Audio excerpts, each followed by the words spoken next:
Um, all right. Hi, okay. Hi guys. We are your hosts, Cole, and Fozia is there. Hi. And welcome to our first ever Virtual Ignite 2020.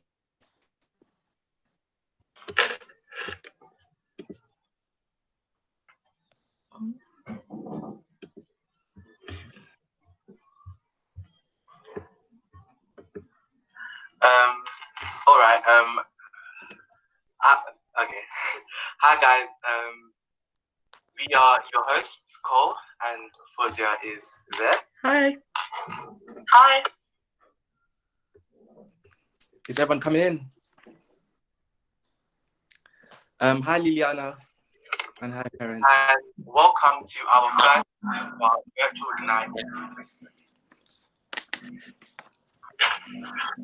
Okay, I think we're just waiting for people to come in.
All right.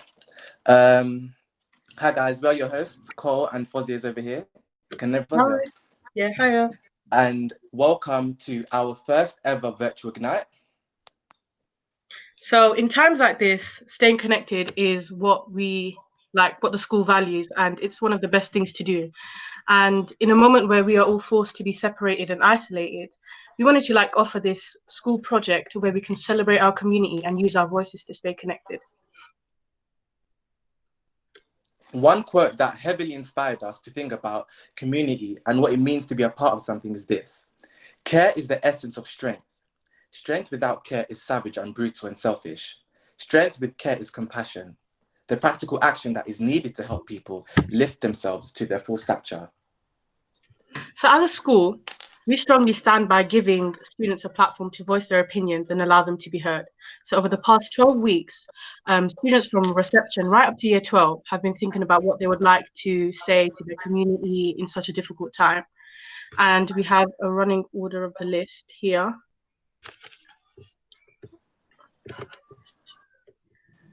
Right, so this morning there are about hundreds of people who are doing Ignite speeches and expressing what they think about the community and what it means to support one another. And this has been narrowed down to 8 amazing students, all unique in what they had to say. Me and Fozzie have been celebrating Ignite for the past 5 years, rooting back to year 7. And I wanted to share my experience of how it has changed me. So my Ignite was focused on the wonders of music and how that has impacted me as a person. It felt liberating to be able to speak about what made me who I am today. The outcome of it was that I was able to become much more eloquent, confident, and overall built up my skills in public speaking. Now, public speaking is often said to be people's number one fear. So especially in this virtual setting, it's more important than ever that we know to support our 8 speakers. We would like to invite everyone to put loads of warm and positive feedback during the speeches, and we'll pick some out at the end.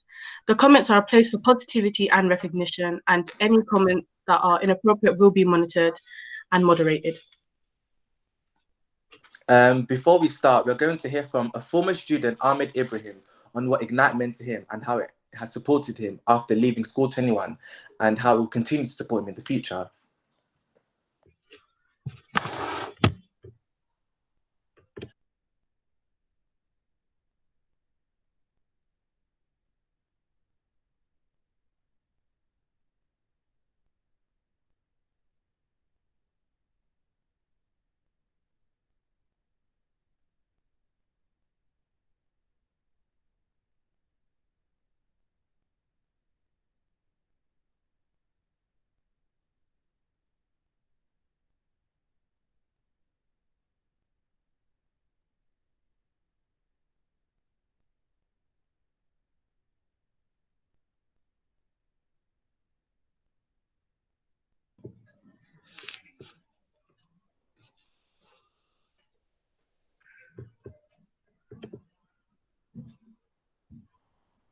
Oracy and Ignite and everything you're being taught.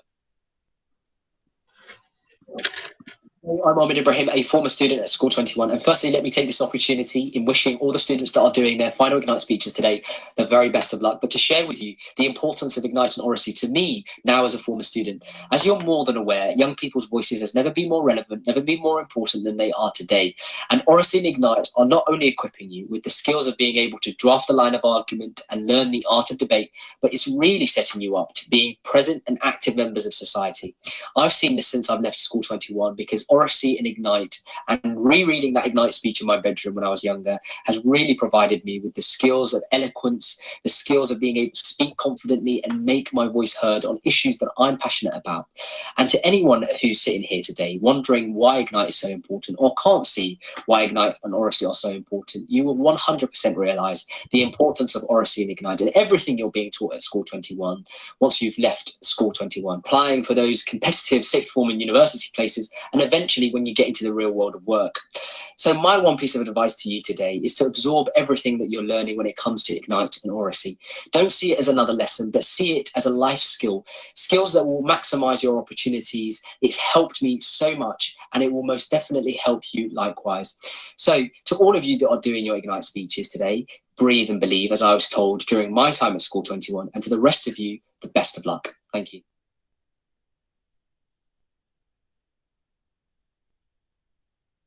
Okay, so we've heard Ahmed Ibrahim talk about Ignite and how it has affected him in his future and who he is today. So we're going to go straight onto the speeches and introduce our first speaker, Anjola. So Anjola is from Year 12, and Year 12s have been busy with UCAS applications, exams, so they haven't had much preparation for it. So please keep that in mind and give her a huge welcome. So Anjola, you can start your speech.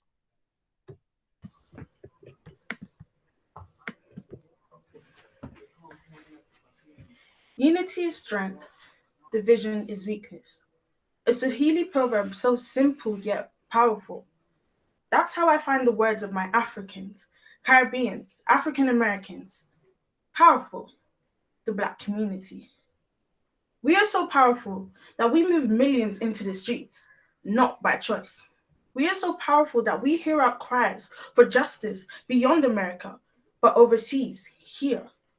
We are so powerful that even though our histories are so scarred and traumatizing, we are still able to stand, especially for what's wrong.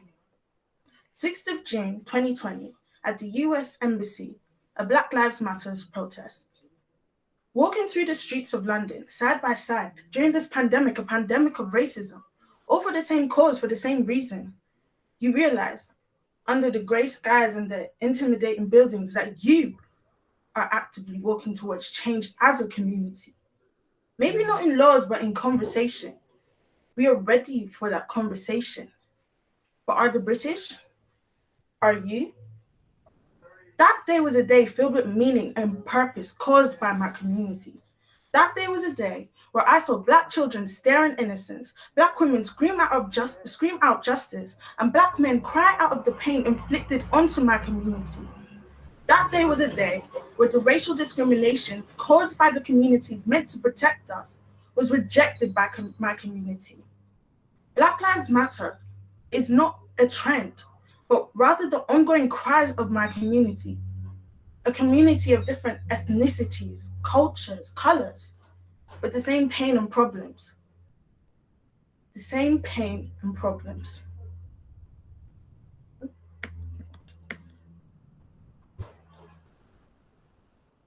However, different communities need to talk about the racial discrimination happening to my people, not only in America, but here. A Black boy dies out of brain damage caused by an aggressive police officer, Terrell DaCosta Jones Burton. A mentally ill Black woman punched and abused whilst not being provided the correct mental health care by the criminal justice system, which is pretty ironic as Black people are 4 times more likely to be detained under the Mental Health Act in comparison to their white counterparts. Sarah Reed. Black children are drowning in the rivers of this land, but the guilty party are not to be prosecuted on the basis that they are good students. Shukri Abdi and Christopher Kapesa were good students, and they deserved better. They all deserve better, all in the UK. The UK is not innocent. But where's the justice? The UK is not innocent. Black bodies are dying, but their names shall stay alive. By conversation, by willingness, by actions. I was told that I should tell an instance of racism that I have faced, but I simply don't want to, as a lot of people do not deserve the privilege of hearing my struggle and my pain and feel bad for a moment and then move on to the next. Because for many of us, a lot of us, this is a constant reality, an everyday struggle. I started this speech with an African proverb about community. Unity is strength. Unity is strength, division is weakness. I don't want to see another Black man scream, I can't breathe. The Black Lives Matter's momentum may have died, but so did the innocent Black lives, both in America and here. So for that, we have to keep talking about the racial inequalities in the West and recognize these inequalities. We must not forget our painful and traumatic and uncomfortable past, this nation's history. Because I am not comfortable about the lack of conversation surrounding this movement, by both the government and the people, you the people. We must not forget about Black lives. We must remember that Black lives do matter, and they still do. Then, now, and always. Thank you.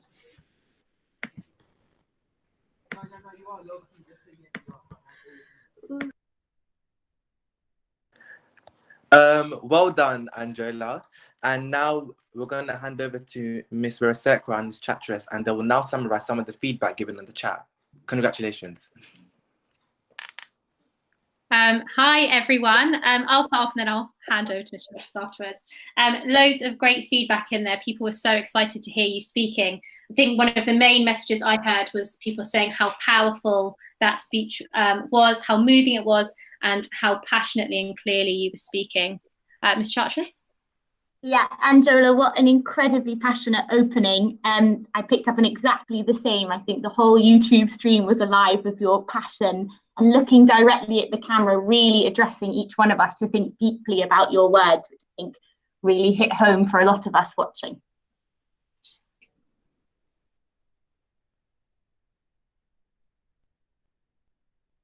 All right, thanks. And now we have Emilia, who's in year 5, and her speech is a dedication to the Romanian Eurovision entry that never was.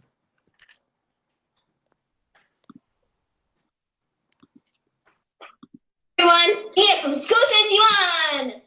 For me, the most difficult thing about the lockdown, I can't go to school. I'm not gonna play with my friends. I'm not gonna play with my I'm not gonna see my teachers. I need to tell you about the time I couldn't celebrate with my 10th birthday with my friends. Being 10 years old is a big thing. I chose a place. I chose the cake and my rainbow dress. I had my 10th birthday in the first week of lockdown. My mom told me I'm not gonna have my big party. It is a virus. We had to stay at home. We can't see any friends. I felt really sad and I cried. Huh. Who made me feel better? My family. I feel really lucky to have a big family. My mom helped me to decorate the party with balloons. Wait. My dad put on candles. My brother gave me a hug. My little sister gave me a hug too. My grandma gave me a card. My granddad sang a song. Happy birthday to Amelia. My special birthday cake was ordered for me. It was a strawberry cake, my favorite. My family gave me lots of presents. I felt happy because the party was fun. I'd like to say thank you to my family for making my birthday so special. One more thing I was sad about, when the Indian song, it didn't win the Eurovision because it was cancelled. I'm going to sing the song to you. I don't feel like I am someone. I can take it to the go wherever I want to. They tell me, baby, I'm too old, but there's fire in my soul. The heat is getting higher. Feel I'm on fire. The Lord is my desire. Feel I'm on fire.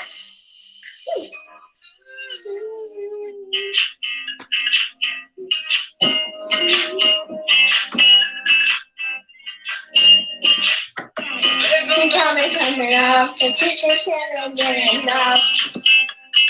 It's gonna happen. I'm a kid on a train, just a real different man.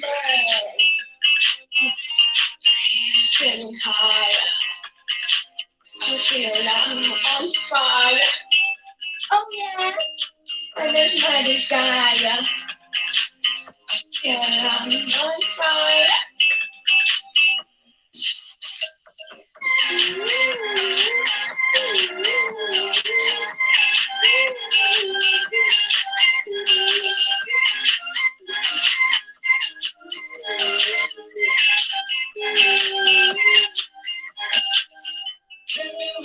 So long, take action number one.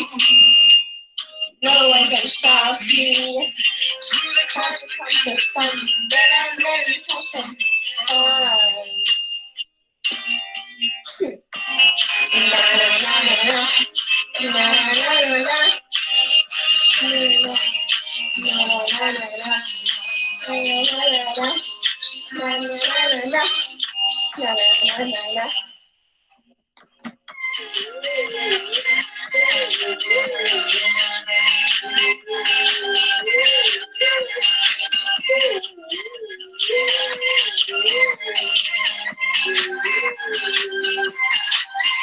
Getting higher.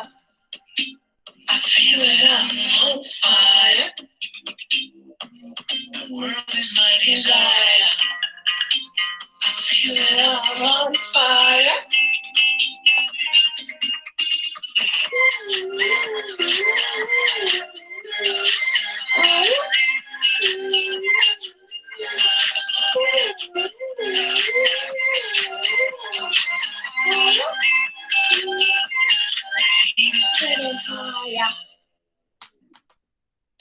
Thank you.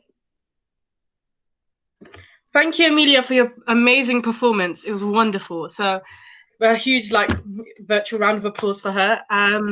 We are gonna move on to our next speaker, who is Rakea from Year 11, who is going to talk about how it is that we are all unique as people. So let's hand on to Rakea.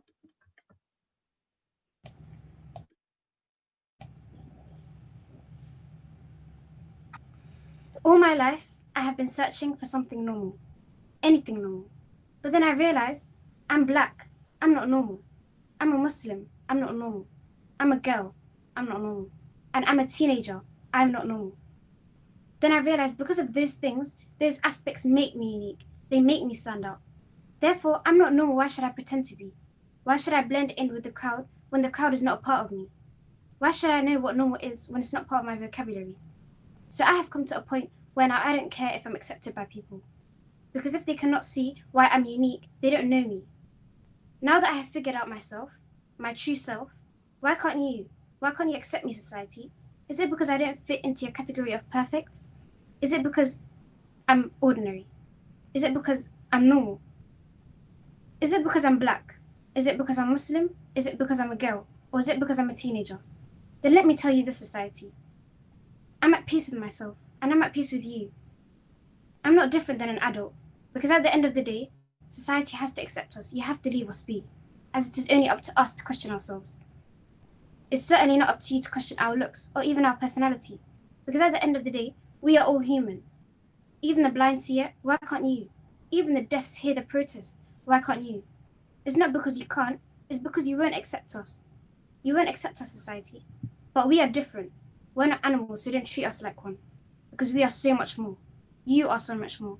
So don't put people down because you haven't accepted yourself. Because let me tell you this. Let me tell you a secret. You're not normal. You never were. Because you're forever unique.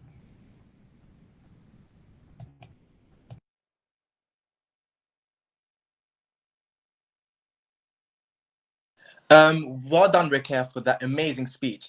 And you definitely deserve a big round of applause from everyone. Now, Miss is gonna give some feedback again. So let's go back to Amelia's feedback, and then we can move on to Rekha's amazing speech. Amelia, people were absolutely in awe of your storytelling ability. I had people saying in the chat, you are the definition of fabulous, the new Eurovision, running it for School 21. Daisy says she wants to see you on stage one day, buy tickets to see your performance, because you made everybody feel so cheerful and energetic and happy. So thank you, Amelia, for that gift to our Ignite event today. Fantastic. I will give some more feedback there. So people were saying what a powerful sentiment to end on, a lasting impact. I saw loads and loads of comments talking about the opening and how powerful that was, that you were using your hand gestures to support everything you said. You had a rhythmic voice. You were using your wise words to have impact, and that your rhetorical questions really made us think. People just said, you're not normal, you never were. They said that was a brilliant line that was so impactful. So well done. What a fantastic speech. I'd like to say another great well done to Rekha for a moving speech. And now we're going to move on to Leo, who's in year 4, and his speech is on the things I've learned from lockdown. Okay. During a time like this, I feel very devastated because of the virus and the huge impact it had on our lives. My life was no exception. All of a sudden, I couldn't travel to see my family in Ukraine, play football, swim, and see my friends at school. It was very difficult to get used to the new way of life in the beginning. Setting all negatives aside, there have been a few positive moments too, such as spending more time together as a family, going for long walks in the park, and chasing my cat Sky around the house. Not to mention homeschooling. Have you ever thought we would be having virtual lessons in year 4? Not in a million years. Over the past few months, I particularly enjoyed weekly school tasks, and more importantly, flexibility in completing them. Now I had all the time on my hands. That said, the virus made me realize that my community was more important now than ever. The simple reason is that we all needed to fight this invisible enemy together, and we all had a part to play. Our country kept on going thanks to the relentless work of people working in hospitals, schools, shops, local communities, and families. Because of them, I could stay safe at home whilst they carried out their work. Our fight with the virus may seem to be coming to an end, but we all need to remember the hard work and dedication of the amazing communities that we live in. I want to thank the people who went to work every day during the lockdown and some who risked their lives to keep us all safe. In particular, today I'd like to take my time to appreciate my parents, my teachers and NHS staff who have worked incredibly hard during these uncertain times and whose support I could count on. It makes me feel very emotional and extremely grateful. The people that I live with have become more important than ever. I want to recognize my mum and dad who have been incredibly supportive with my learning during the lockdown. I felt inspired and motivated to learn new and exciting things in the comfort of my home. My parents have always found time to keep things interesting for me, even though they were busy with their own work. And when things went wrong, they were always there to cheer me up and offer support. My happiest moments, apart from all the free time, have involved long discussions about my writing tasks. Collectively, we would brainstorm all the possible ideas and would be more open with each other. I felt that my opinion was valued and my parents got to understand me better. This gave me greater confidence and satisfaction in my learning. Additionally, I became more disciplined and independent at completing my school tasks. Homeschooling felt like going on holiday, but taking my school books with me. I am extremely grateful to have my family around me during these difficult times. Furthermore, I believe that our family circle grew stronger. We did more things together and helped each other with all the challenges, which was not always easy. We worked together, we had fun together. I hope when life returns to normal, we will keep on doing more things together as a family and have more time for each other. I want to thank my Year 4 teachers for their incredible work and commitment to make our learning fun. I love the way they continue to teach us even though the school was closed and kept on delivering interesting lessons every single time. Additionally, they managed to bring us all together in Google Hangouts, which became my favorite time of the day, and I was always looking forward to our meetings. I feel hugely grateful for their support during. They set an amazing example for us to follow as they worked as a team, taking turns and delivering different subjects. These inspiring people went an extra mile in educating us in virtual classes, and they left no one behind. I can't imagine our community without them. I felt very motivated of the work of others and made sure that I was doing my best. I really enjoyed their challenging tasks. In particular, I'd like to thank my teacher, Miss Rosacra, for saying nice things about my work and always staying positive on Google Hangouts. It made me feel proud and eager to learn more. After the period of coronavirus ends, I'd really love to see my friends. I'd really miss them. That said, that I grew fond of homeschooling because of its flexibility. I could learn whenever I wanted, not to mention that I got to enjoy more time with my family. Finally, I'd like to send my gratitude to all key workers and NHS staff in particular. Thanks to their relentless work and dedication, our country kept on going during the pandemic. They proudly did their work, took risks to keep us all safe. I choose to thank NHS and key workers because they saved lives and remained brave in the face of the deadly virus. I am hugely grateful to them because I could stay safe at home whilst they carried on working at the hospitals and local communities. When I think of them, the words dedication and selflessness come to mind. They went out to work every day and risked their lives for others. Their incredible bravery was truly inspirational, not just to me, but everyone around the country. We all got together to show our appreciation every Thursday, 8 p.m. by clapping in their honor. It made me feel extremely emotional and grateful to be part of such an amazing community. Sometimes I banged on a pot to make the loudest noise in the street as a sign of my gratitude. Hopefully, we will show more appreciation for everyone working in our hospitals and local communities, as without their commitment and sacrifice, we will not be able to defeat this invisible enemy. Thank you. Well done, Leah. That was a really good personal animated speech. So another round of applause to you. We're now going to turn back to Ms. Chartres and Ms. Rosacra. I'm unbelievably proud. I have the privilege of having Leo in my class this year. So I obviously know that he's so fantastic in every way, but I'm so glad that at this moment we get to share it with everyone else and share his incredible speech.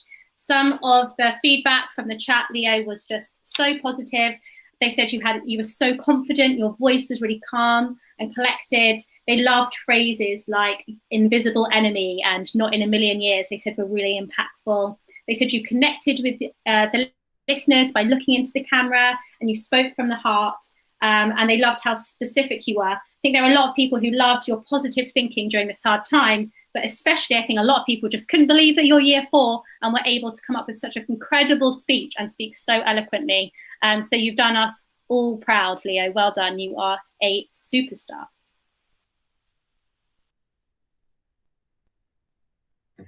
Thank you, Leo, for your very articulate speech. It was amazing. We're just going to move on to the next speaker, who is Adiba from Year 7, who's going to talk about war, heroes, and the world saved.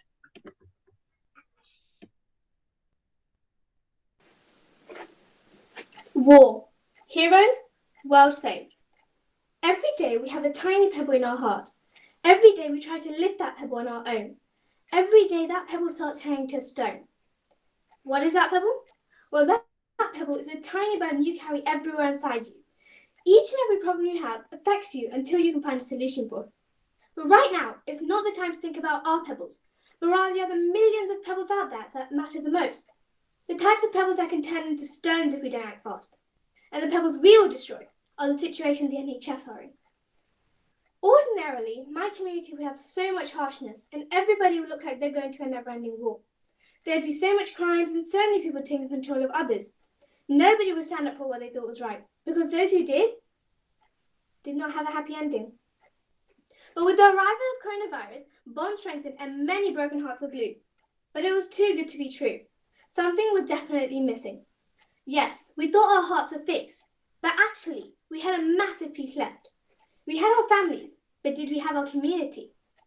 Coronavirus has blocked all our communications with others because we are literally being held prisoners in our own homes right now.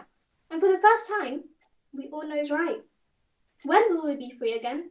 When will this nonsense end? Today, many people are sharing the same fate. They're dying of corona. You need to be mindful of what the NHS are doing for us. They're working hard with their lives at the edge of the cliff. They even had a chance to quit their jobs if they thought it was too much for them to handle. But they didn't. Do you know why? Because they knew they were our only hope.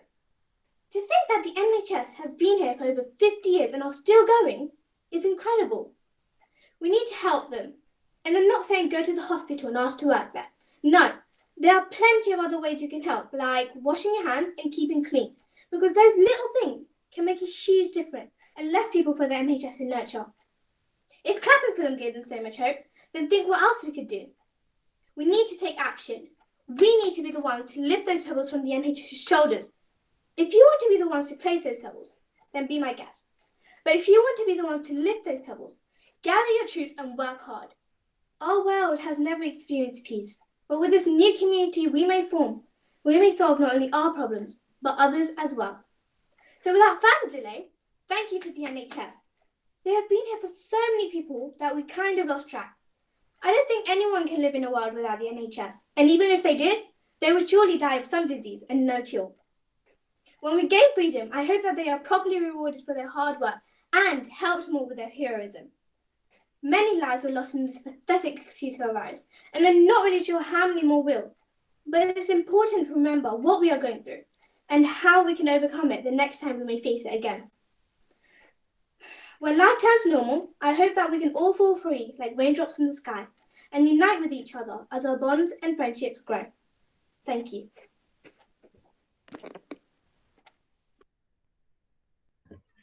Thank you for that wonderful speech. We're just going to head to Ms. Chartres and Murasikra for the feedback. Wow, Adiba, so proud representing middle school there with you. As Miss Leggett said, it was such a powerful call to action for everybody, and your body language, that physical strand, your gestures to really highlight and make us tune in on everything you were saying because you knew it was important. So did we. You had lots and lots of people in the chat talking about that pebble metaphor, which I think grabbed us straight away and really stuck with us. And your vocabulary throughout and that passion that you put in there, fantastic. Well done, Adiba.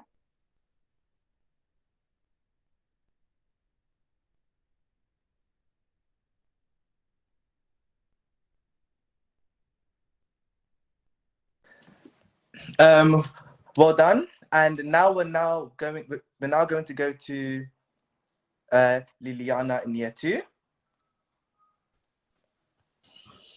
Good afternoon, everyone.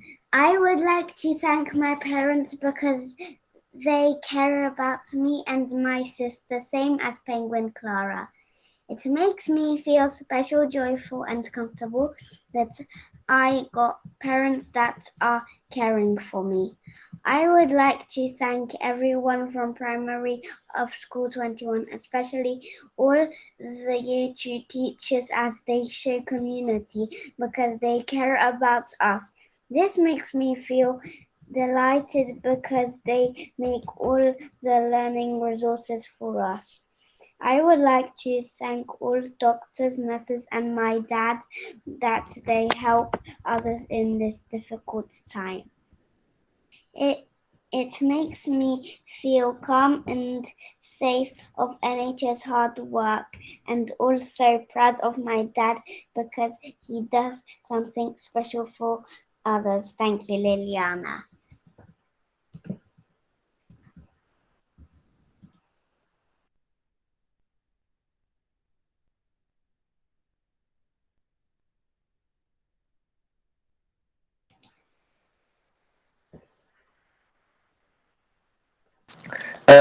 Thank you, Liliana, for that moving and personal speech. So we're now going to get some more feedback from Miss. Yes, so let me just check. Yeah, we have some loads of feedback coming in now. You're a future star. I reckon you're a star already, Liliana. Love how you're drawing on different communities, on your family, the school, the NHS. You spoke so clearly and confidently. People can't believe, Liliana, that you're only in year 2 and you have so confidently shared your speech with us. That it's a great speech. You're speaking really clearly and using great vocabulary. So well done, everyone. But Liliana, that is some amazing, amazing feedback from people. They are so impressed by the emotion and the confidence. And it's so nice to see your family sitting right next to you, supporting you along the way, just like they have done through lockdown. So great job, Liliana. Yeah, it was a wonderful job, Liliana. We're just going to move on to the next speaker, who is Alina from year 12, who's going to talk about staying alert and questioning everything.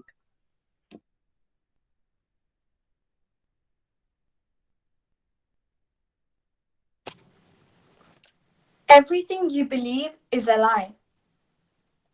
I could be lying right now.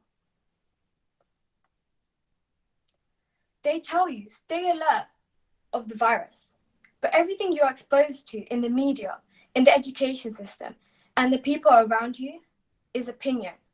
This false truth is a disease in itself. It may not explicitly look like it. You may not believe me. I want you to question everything I tell you today, because I'm here to show you what the truth actually looks like. Did you clap for the NHS? Why? Because the government told you to? The Conservative Party has exploited this national recognition of the health service to show their supposed support. However, this is a facade for their past austerity and lack of empathy towards our nurses and doctors. For example, student nurses were used to battle the virus. However, their contracts were ended and many left with no income because they were not deemed to be providing a service. The government is rife with hypocrisy, urging us to protect the NHS, with Johnson outwardly blaming the rapid spread of the virus on social worker inadequacy rather than his own shortcomings. And we clap to praise this behavior. By supporting them and following them, we are condoning the anti-NHS attitude they display with their actions and as they try to privatize it. The media always portray the image they want you to see. Take the BBC, for example. Financed through public spending, so it must be impartial. Well, let me enlighten you. Despite this, they are still able to agenda set. This means they can control what they think is best appropriate to broadcast. This inevitably leads to bias, which it has been accused of many times in the past. Recently, with the Black Lives Matter movement and protests, they have been accused of a positive viewpoint. And in the past, they have been blamed for racism. There's a lack of middle ground. The Sun, the Times, the Telegraph, the Daily Express. These are just a few examples of widely read newspapers that overtly support the Conservative Party, unsurprisingly owned by white male billionaires who have financial gain from their endorsement. Let's talk about how Johnson, known for his infidelity, bigotry, and racist comments, is idolized, whereas other political leaders would be forced to step down or face a public backlash after such scandal. In Britain, media impartiality has been compromised and is within the control of the privileged. This means we need to be more skeptical of everything we see, hear, and read, because it subconsciously affects our own views. Education, the acquiring of knowledge. But have you ever asked yourself, what kind of knowledge? Yes, there's the usual English, maths, science, etc. But what I'm talking about is how what we learn in terms of literature, history, and social control makes us think a certain way. The curriculum, as decided by the government, is ethnocentric. This means it is centered around one culture. Not only does this favor those of a British descent, but it highlights one version of events that we commonly accept as the truth. Think again. The British Empire and colonialism, a glorious age, progressive and prosperous. What they don't teach you is the dark side. Colonialism justifies the destruction of societies. Imagine your home being conquered by a foreign power and you becoming their property, allowing them to abuse you at will, steal your country's resources, and massacre your friends and family, all in the pursuit of wealth and power. These countries have suffered and are misrepresented in the history we are taught. I could give countless other examples in which historical narratives have been shaped to benefit those in power. But the problem is how the institutions we trust are not teaching us. Everybody knows history is written by the winners, yet we believe it's the truth. We should include ethnic minorities in our history lessons. We should remember their contribution to the Western world. We should condemn the mistakes of the past. So I advise you, stay alert of everything you see, read, or hear, because it is never the whole truth in today's society. Shock factor determines readership, as well as financial gain, so not everything can be taken for face value. What we are told to believe distorts our view of reality. So if you take anything from this speech, let it be that you question everything. Even what I have said today, do your own research. Make sure what you believe is the truth. Thank you for listening. Wow, well done, Alina, for that amazing and fantastic speech. Now gonna head back to the teachers and give their feedback. Wow, Alina, so straight away in the chat, everyone was hooked by your powerful beginning, those pauses, people saying they were hanging on every word. It was so clear and meaningful, but I don't think any of us were expecting it to build to such a sophisticated, mature, people were saying well-researched, politically powerful, unapologetic was another thing in there, that powerful stance I think really gripped us all. There were comments saying Boris better run, which I definitely think if you were in power, he would be. And there was an amazing comment there from Zach saying it was just unique, outstanding, refreshing, reflective, enlightening, eloquent, genuine. And that is you, Alina, apparently. So thank you for sharing that with us all. It was incredible. So this wraps up Ignite 2020. It has been truly amazing, and it was amazing learning about what everyone has to say. And we'd like to give a huge thank you to the 8 wonderful speakers who really took their time out and made this such an amazing experience. So like a virtual round of applause for them. And we would just like to hand on to Mr. De Botton, who has like final words to say about Ignite. We just have one more, so Cole's going to come in and just introduce the final one. Yeah, so well done, Lena, for that powerful speech. Last but not least, we now have Idris, who's in year 9, and he's going to do his speech about Black Lives Matter.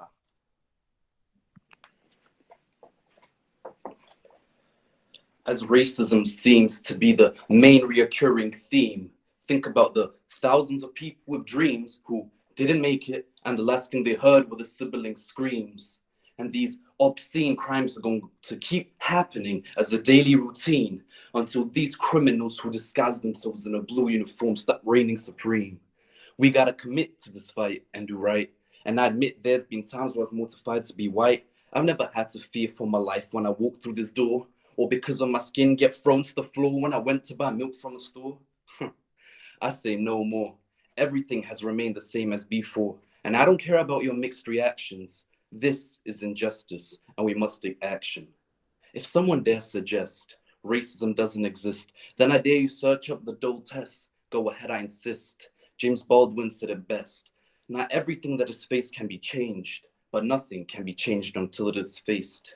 This way of living I do not accept. You select one group of people and neglect them. Society rejects them, and I find it funny when you expect them not to protest about change. They were chained for centuries with restraints, put in a cage like animals and fueled to be raged. They went from slaves to a criminal with one amendment and a racist president who represents them. It is 2020, and we're still having these issues in this day and age. It's like you can't see their pain. It's strange. I gotta ask you, are you blind? Do you need to be reminded of those times? Trump said he doesn't see protesters. No wonder his vision is blurred. It may sound absurd, but it does hurt them when you say the N-word. Is that why you say die N-word? Oh, ninja, now it's camouflage banter. Yeah, to all the slander, we haven't found answers. You don't give them a chance for life and act surprised when they show no manners. Talk about standards. You steal their culture from Black Panther to a number of dances and say you have answers by hiring their taxes. It's the same story over and over again. Not a weapon, not a gun or a knife. Yet the cop felt the need to end the Black person's life. You expect them not to cry over the corpse of their dead brothers and sisters, or not be afraid of your blue uniforms? No more of these norms. Trump, I dare to show your horns. A devil in human form. In the words of M, seems like the average lifespan of a white man is more than twice that of a Black lifespan. You take away that rights and act like there's no problem. Wait, the door's open to the house, you've got to swap them. You say no fighting, then go and start racial profiling. Get up, you lazy cop, and stop lying. Despite it's such nonsense, it's so tiring. We're arguing over a topic that should have ended centuries ago was you saw dying. Agent Orange is the devil's face and the people are lightning. Now that comparison's striking. My wish is to people vote for the right leader. That's one way to stop this problem. You know it's true. Trump, you made their facial tissue into a racial issue. The black skin on a person's face gives him a subconscious racism. Then the people of America embraces him and act afraid of him. One black sheep out of 99 white sheep who will never be heard. I believe that in every way cursed. After all this, they're still walking through the days where the United States are trying to shut them up with their complaints, and that betrays how the government says protesters have the right to remain silent, but cops have the right to remain violent. Yeah, violence seems to be the only thing that makes Black Lives Matter. At cops, now they're speaking the truth, the police want them battered. In the words of Kata, the blacker the berry, the sweeter the juice. But in the words of Dave, if he's white, he's ill and confused. Screw your Republican views, let me tell you the news, we refuse to get abused. So next time you see a black man with tattoos who's got nothing to lose, I advise you not to shoot. And to the cops who actually do their job and work for the people, we salute you. This issue needs to get addressed, and it better not hide itself. This is our quest. We will not rest. We will continue to protest till the right people are in arrest. Surely you don't want stones being thrown at your glass home when you provoke convo about something you know nothing about. You better watch your tone. So those who fight with them, put up a fist and let them know they're not alone.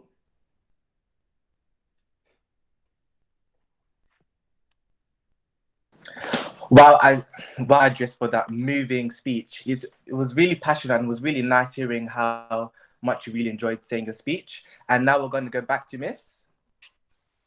Oh my goodness, I think I and everyone else was just blown away. What a way to end our Ignite today. The amazing feedback was coming in so quickly, it was hard for me to actually read it and keep up. But a few of the things that people were saying is it gave them goosebumps. They were so impressed by your style, the kind of sleekness of your rapping, the amazing message.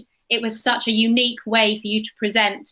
And and that made it particularly engaging. I think one person was talking about how it sounded like professional spoken word, and I think it really, really did. I think that kind of amazing use of rhyme throughout was just hooking and incredible. It was so creative, and there were a couple of lines that really stood out. Lots of people saying nothing can be changed until it's spaced was a line that resonated with everyone. A real kind of call to action. I think we were so impressed, and it's just an incredible way for us to wrap up those speeches today. So well done, and thank you so much for that incredible contribution. And before we hear some final words from Mr. De Botton, we would like to say a huge thank you and congratulations to the 8 wonderful speakers who are Njola, Emilia, Leo, Ediba, Liliana, Elena, and Adrius, who have done an incredible job in really representing what community is and expressing their voices. We now have a final few words from Mr. De Botton.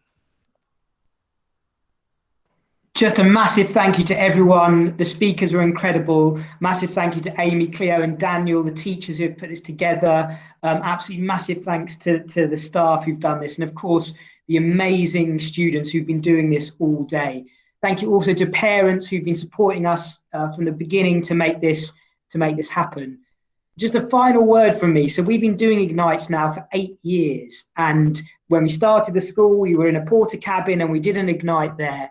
But to be honest with you, this by far was the most powerful and the most important, because it was the whole of our community coming together to stand up for what we believe. And of course, that is what School 21 is all about. We founded this school. This school is about helping everyone, but particularly our young people, have the power to take on the world. And if these speeches are anything to go by, the future is in safe hands, because these young people will go out, make a difference, fight the good fight, and make a real change to this country and the world. Thank you very much. It's been so emotional. Have a wonderful break, and we look forward to starting again in September. Thank you, everyone.